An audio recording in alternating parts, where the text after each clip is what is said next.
I wanted to introduce myself. I'm Happy Gafford. I'm a deacon at the Episcopal Church in College Park, and I live next door to all the Ridinger gang since 1997, and so I'm half family, and I'm very, very touched to be here because it was so important to Ruth that I do her service, and yay, here we are.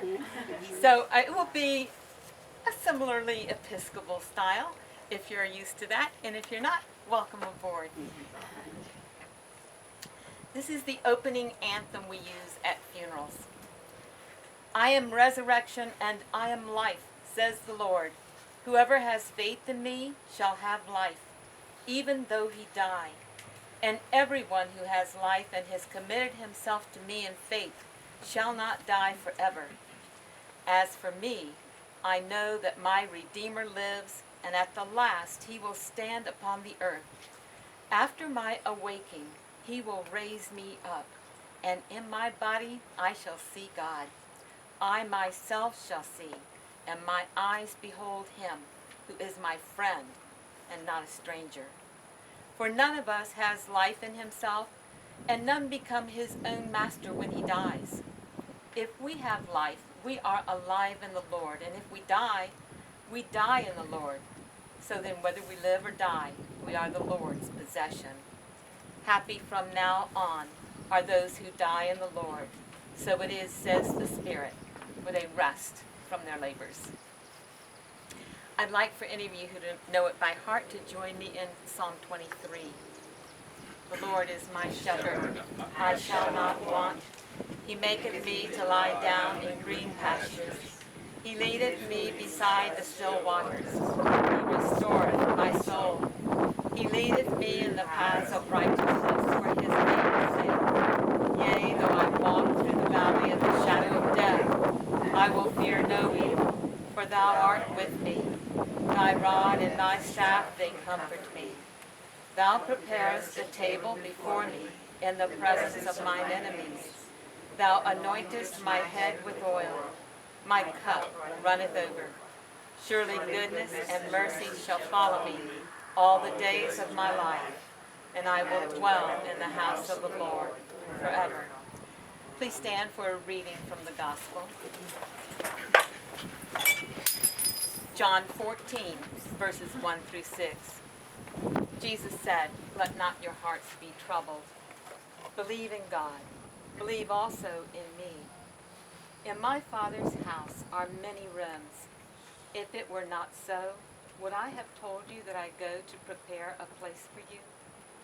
And when I go and prepare a place for you, I will come again and will take you to myself, that where I am, you may be also. And you know the way where I am going."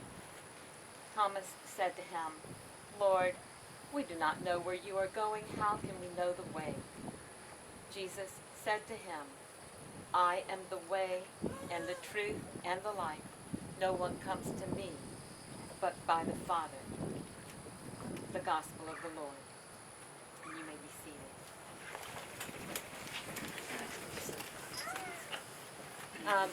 One of the days that we were together, and the last time Linda and I actually were together, she was telling me about the burial spot where Ruth will be interred. It's in Farmingdale, New York. And she said that these words were on the memorial, and I think they're so great. I'm not going to read the entire quote, but part of it. "No man is an island entire of itself. Every man is a piece of the continent. Any man's death diminishes me because I'm involved in mankind, and therefore never sinned to know for whom the bells toll. It tolls for thee." And those words were written by John Donne. And I don't know how many of you are old enough to have heard the song. I think Joan Baez sang it. But it was, "No man is an island, no man stands alone. Each man's joy is joy to me. Each man's grief is my own. We need one another, so I will defend each man as my brother, each man as my friend." Ruth's life has impacted all of us.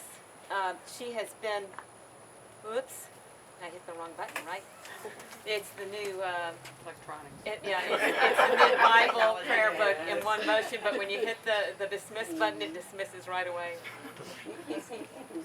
Anyway, she has impacted us because she's been a mainstay at the Ridinger House for all of these years, and especially for as long as George and I have been next door. It was great to pop over and visit her and hear her stories, and also share in her 80th birthday celebration fun, as many of you did. Oh, we had such a great night.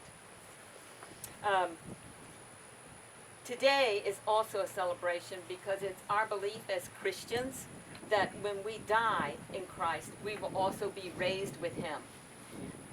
Our joy, however, does not negate our grief.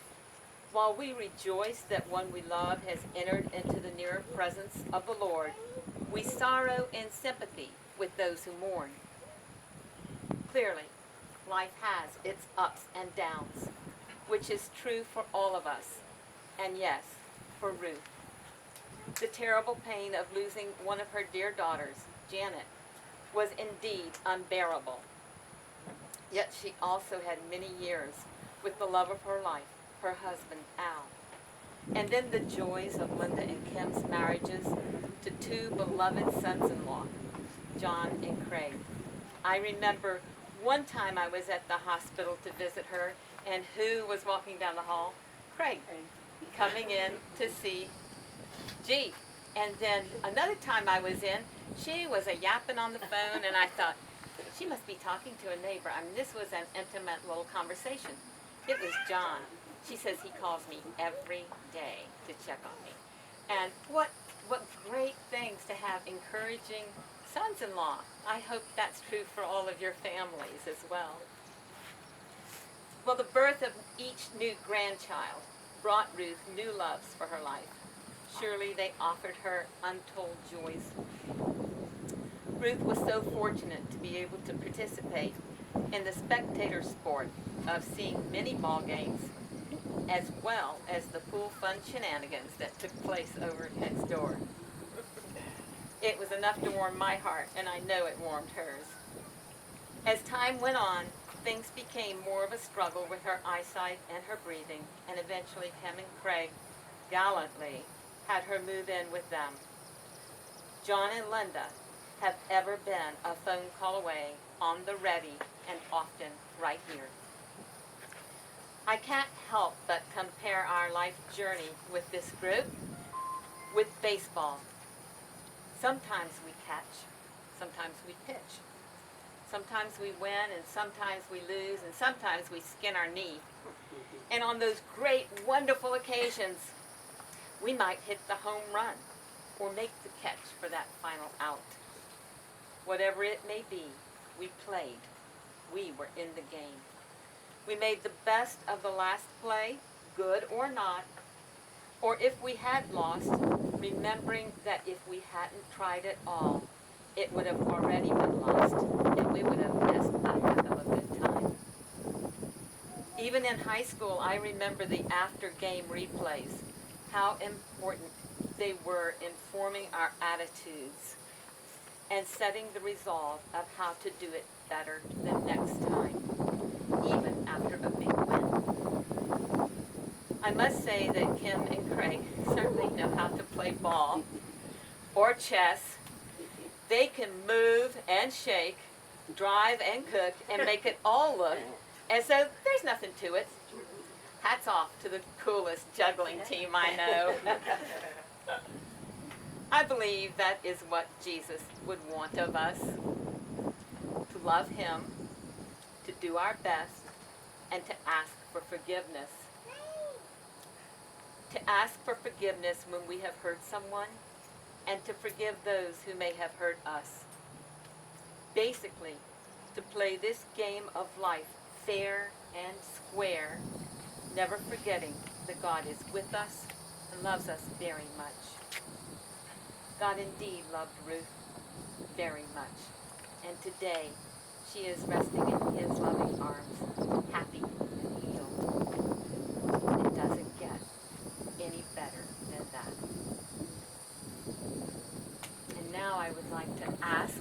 anyone here have a few things to say? We all did. Good. Yeah. Kristen, you want to go first? Allie will.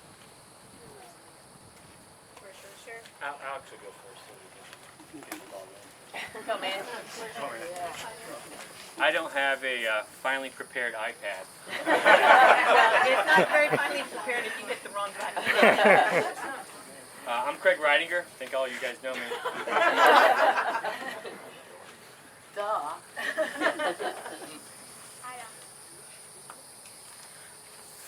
Okay.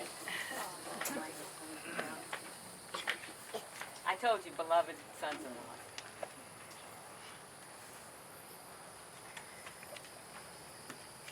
Well, I'll go first, really. Somehow I'm more pulled together than Craig, and I don't know how. But I really think it's the love and support that's right here in front of me. I can't thank you all enough for being a part of our lives. For Happy being here tonight. Happy is the most amazing person in the world, and I love her dearly. There's so many, I want to hug every one of you because every one of you means so much to me individually and as a group. And I think Happy's analogies today about baseball and life is just unbelievable because it really hits home to all of us. I wrote this gigantic speech that I'm not going to read to you, but basically what I wrote is the last year of my mom's life has been exceptional for me. I made the best choice by inviting Mom to come live with us and be a part of baseball. I drug her against her will to Mother's Day events, to baseball games.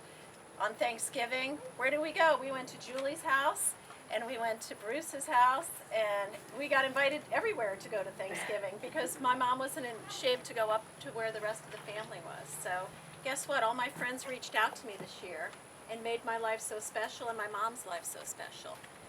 And Christmas was great. I mean, every holiday was great down to 4th of July, even though Mom wasn't doing good. Lucy was a part of her life that night. We were out having a good time and celebrating, and Lucy was there to help. And the day Mom passed, which was absolutely so special to me, because I had friends who took my younger children that day for me, and I called two very dear friends, Ray and Tiffany, to come help take my big kids out. And God sent me an angel that day. They were supposed to send me a nurse, but instead they sent me a CNA, and they said, you can't leave because you have to give the morphine. The morphine has to be given by a family member or a nurse. And by mistake, we sent you a CNA. Well, it wasn't by mistake. There was a reason that I didn't have a nurse that day because they said, you can give her 3 o'clock dose, then you could go run around and do all your crazy things that you got to go do, Kim. And Mom died at 2:45 with Linda on the phone, with me holding her hand, with Ray and Tiffany in the room, and with like 6 or 7 kids upstairs running around playing Black Ops. I mean, how kidding is that? It's just crazy.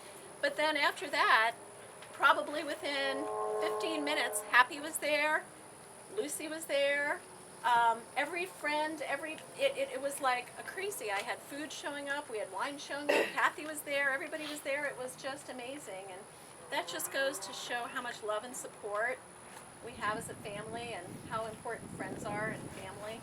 And I love all you guys. I can't thank you all enough for being here today. It's such a wonderful way to celebrate life, being out in this beautiful park with a beautiful afternoon with the wind blowing. Thankfully, we're not all roasting here too bad. Thank you all. I'll read this another day to you because it's meaningful too, but thank you all. I can't thank you enough. And Roseanne, great neighbor and great friend to Mom, everybody. Just so many people, just being here is just very special. And all the kids, Grandma used to blast the TV, and you guys would sit there and pile on the couch, and she wasn't moving. She was not moving, no matter what. Whatever show you guys put on, Grandma was not moving from that. Yep, so Grandma was something. She was very special to all of us, and that's why you all are here. So thank you guys. Appreciate it. All right. Emotional guy. All right. It hit me. R.A. Grandma Ruth, Ruthie G. Ma. Ruth Agnes Anderson. S-E-N, not S-O-N. Oh man, This is hard. Tears are paid. Went by many names for me.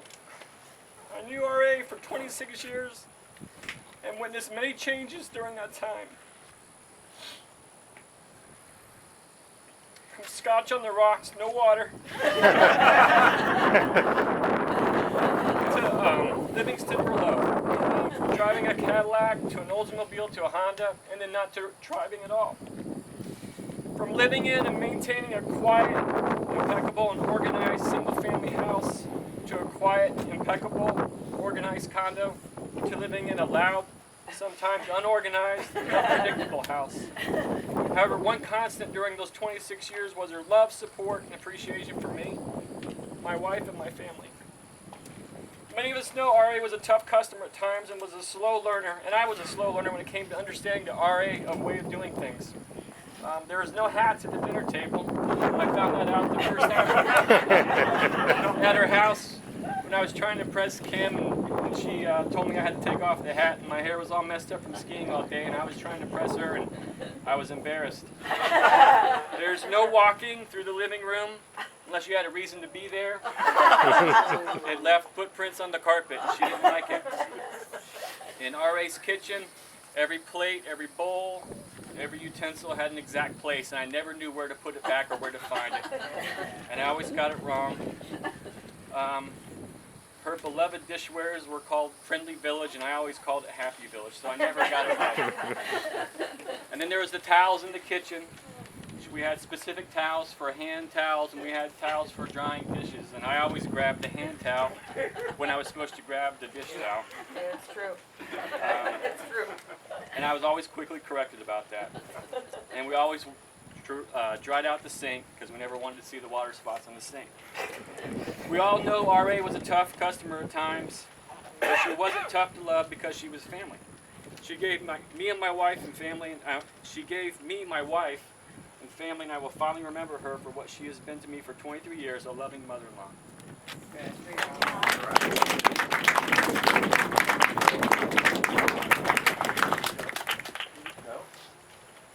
Michael's go.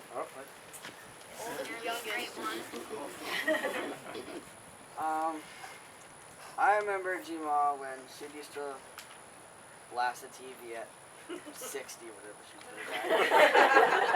And we would watch baseball games, and the Yankees would be on, and she would always call Derek Jeter. Even though she lived in New York for a really long time.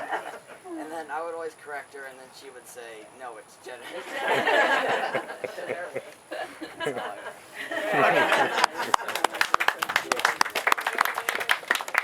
Kristen? Matt? No. All right. When we watched a movie with everyone, at the end, she always said it was a stupid movie.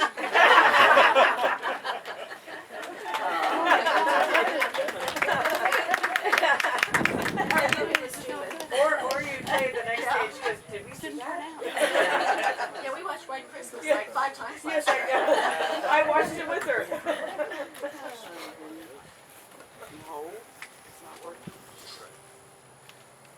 Well, I've known Mon for almost 50 years. That seems like a long time now. But I always felt welcomed in her house and well fed. That was important to her. And what I remember the most is that there never was a shortage of snacks and treats. There's always crackers and cheese and chips and dips. I can't tell you how many pounds of onion dip I consumed while I was dating Linda. Even if I was trying to lose a few pounds, I felt obligated to dig in and finish it. Why? Why did I do that? Well, because I learned over the years that this was one of the ways that Ruth expressed her love for someone. It may sound strange, but I recognize that this was one of her ways of saying, I'm glad you married my daughter. Her trays of goodies always provided a focus for interaction and socializing. After a long day of being busy for all of us, we could sit around, share some snacks, and talk. I got to know Ruth much better by sitting with her. with a well-prepared and well-arranged tray of sliced cheddar cheese and Triscuits. It was at these times that we got to know each other. I would tell her about my job, my dreams, my interests, and she would share with me her stories about her family, who she loved dearly. I learned what was important to her, and she learned the same about me. I'll miss her. I'll miss those conversations over cheese and crackers. But whenever ever anybody serves a tray full of goodies, it'll remind me of her.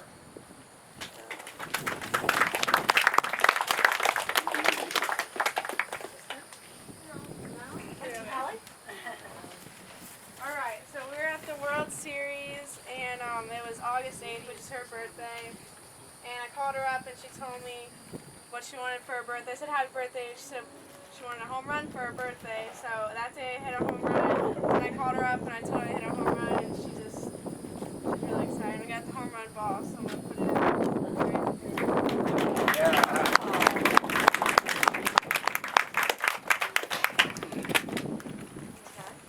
Okay, we're down to two, Kristen and Linda. You guys want to flip a coin?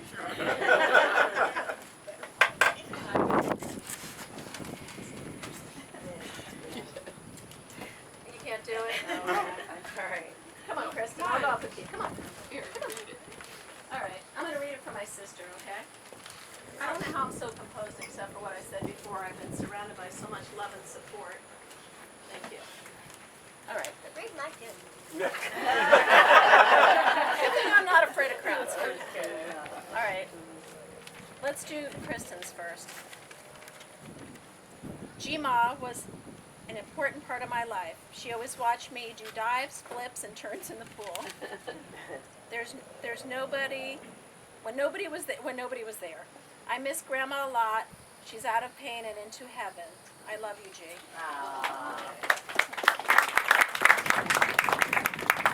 All right, and this is from Linda. And I gotta say that I have the best sister in the world. I do.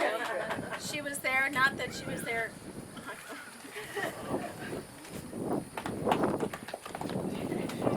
I do. I have an amazing sister. And even though we live 3,000 miles apart, we're very close, and we've been very close for years. Even though she was like my mother when I was growing up, because she's like 19 years older. You didn't have to say that. Just trying to, Wait a minute, what 18. about all the vacations you came on with? yeah, I did. I grew up with her family. We went to Italy and Switzerland and everywhere. She drugged me everywhere like I was one of her kids, because I was for a long time until I grew up and now I'm her best friend. Anyway, this morning I was sitting at the kitchen table wondering what to say. Arriving back here after being here in June was sure an empty feeling. I am happy that Mom is at peace now, and that she is seeing my sister in heaven and can stop all the years of her sadness. Yesterday, we were at her condo, and it made me realize that she was an artist in her decorating and remembering her beautiful gardens and landscaping properties. For the past 45 years, since John and I got married, we would talk every day over the years, or 1 or 2 times a week. Then as she became sicker, it became 2 or 3 times a day. My life seems to have a void. With John and I so far away, I'm so happy to have spent the last 9 months with her grandkids, who she loves so much. The times have been so hard on Kim and Craig, but she only told me about the good times. The birds loved her, and Jock the kitty would lay on the sofa with her, or actually try to like take her spot, really. I look forward to New York when we have another celebration of her life. All of her wonderful 8 grandkids will gather together for the first time, as well as her 2 sisters. And basically what we're doing is all of Linda and John's 4 boys and our 4 children are all flying up to New York, and on September 26th, or is it 27th? 26th, the Saturday, the last Saturday in September, we're going to be taking Mom's ashes and burying them with my sister Janet and my father, and we're going to be doing a graveside service and then a celebration up in New York. We have a lot of family and friends because my parents grew up on Long Island, New York, and I was there till I was 14. So we have a lot of my good girlfriends will be there, and a lot of our family friends and relatives will be present for that. So. And then we'll be staying the weekend to all hang out together. Yeah, we're going to stay the weekend, and we're going to take the kids to the Empire State Building and do all the New York things as well. So we're going to, again, have another celebration. So again, we're here to celebrate Mom's life, and I think we're doing that. I really do. And I can't thank you all enough for being here. I don't want to stay out here too long, but I do want to ask if anybody does want to say anything, you're welcome to. Don't feel obligated. And I know Happy is going to close with a couple things, but if anybody feels like they want to share anything, please feel free to. Verona does. Oh, wait a minute, Verona. Let me tell you guys about Verona. Come on up, Verona. Verona's a very special person. We have all these friends and family members who we've known for years upon years, and then we have this other angel who comes in our life, and her name is Verona. And Verona was one of the hospice nurses. Hospice is the most amazing organization out there. These people took the most amazing care of my mom. They moved in my house 24/7. I'd wake up in the middle of the night and people would be sitting there. And, Verona was one of them. But on Saturday night, the Saturday before Grandma died, Grandma had a little rally. And quite a rally. We were like partying up a storm, in fact. We were like drinking and smoking and eating ice cream. What else were we doing? It was quite the party. And I looked at Verona, and my mom, she was hugging Mom, and they're looking at the race. She's like, oh, look at that. Oh, that's Matt Moore. He's a great pitcher. And Grandma's telling everybody, Verona doesn't know much about baseball. And she got quite the education that night. And Verona was so sweet to Mom, and Mom loved her so much. I looked at Verona that night and I'm like, okay, do you want a job? I can hire you. I just love you. And Mom needs help, and Mom's getting to the point where, it's kind of maybe where she needs more nurses and everything. So Verona agreed to, help out, and Verona was such an amazing nurse, and she barely knows us, and look who's here tonight, Verona. So thank you for being here. I got here Saturday evening, and she decided she wanted to go outside and have a quick smoke. Anyhow, she said Kim wasn't here, but Craig would take her out for, So we took her outside, and she sat on the back porch, and I said to her, I don't smoke, so I'm going to go back inside. And she couldn't understand why I didn't smoke. Anyhow, I assured her, I said, even though I don't, it doesn't make me love you any less. And, somewhere within that time, I won her heart. While she was there, she said, you won't work. You won't work. But, by the time she sat there and I kept rallying around, in and out, I won her heart. And so for the rest of the afternoon, we went back inside and we sat on the couch. We watched TV, and the thing about her that I really admired, the fact that she would not eat something unless she shared. Every time she asked for a meal, I had to share the meal. And even though I'm saying I'm on a diet and I'm on a diet, she would not allow me to sit there and do not take part in what she was eating. And I thought that was such a wonderful thing. She's such a loving person, she's compassionate and caring. And above everything else, before she went to bed, she insisted she wanted to wash the dishes. Anyhow, I had to convince her that, listen, you can't wash the dishes. Because, I convinced her that Kim already did the dishes. But we had such a wonderful time. She sat all night until 12 o'clock. And that might have been her last night. And it was really a blessing knowing her. And knowing, how kind and loving and compassionate she is. Thank you, Verona.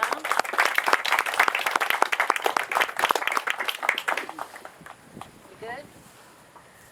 Yes. I won't come front because I have a rather booming voice, and I'm sure I can be heard from wherever you are. I'm so honored that all the baseball fans have been here tonight. And Ruth's, Ruth was a cantankerous person. And so am I. So she and I had some good two-day-tas from time to time. But I'm a Christian and not ashamed of it. I think I know where I'm going. I know where I'm going. And I came to Craig and Kim's house 2 days before Ruth passed on. And she was pretty sick, laying on the bed, could barely breathe. And I bent down and I whispered into her ear. I said, "Ruth, do you know Jesus Christ?" And she says, "Yes, I do." And she said, "What do you know about that?" She says, "I want to be with him." And that spoke to my heart a great deal. Leave that with you.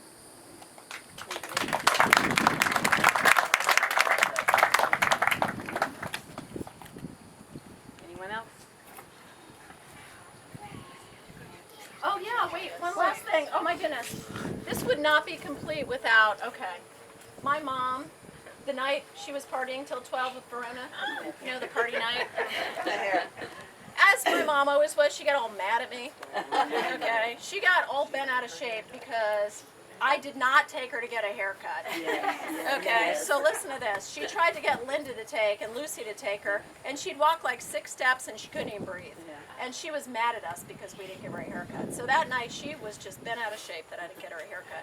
So I'm laying in bed at 2 a.m. the morning she passed away, and I'm like, oh my gosh. My mom is not going to pass away until she gets this haircut. Donna, what are you doing today? So I call up Donna, my hairdresser. Looks beautiful.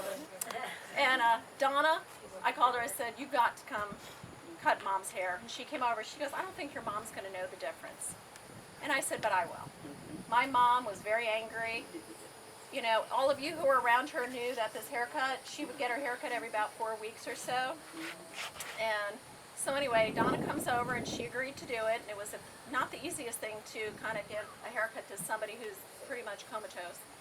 And I reached down and I whispered to her, I said, "Mom, I want to let you know that my Donna's here. I couldn't get your Jackie, but my Donna's here to take and give you a beautiful haircut." And with that, my mom sat up, placed her head up, and Angel, the CNA who was there, and Daphne, the nurse,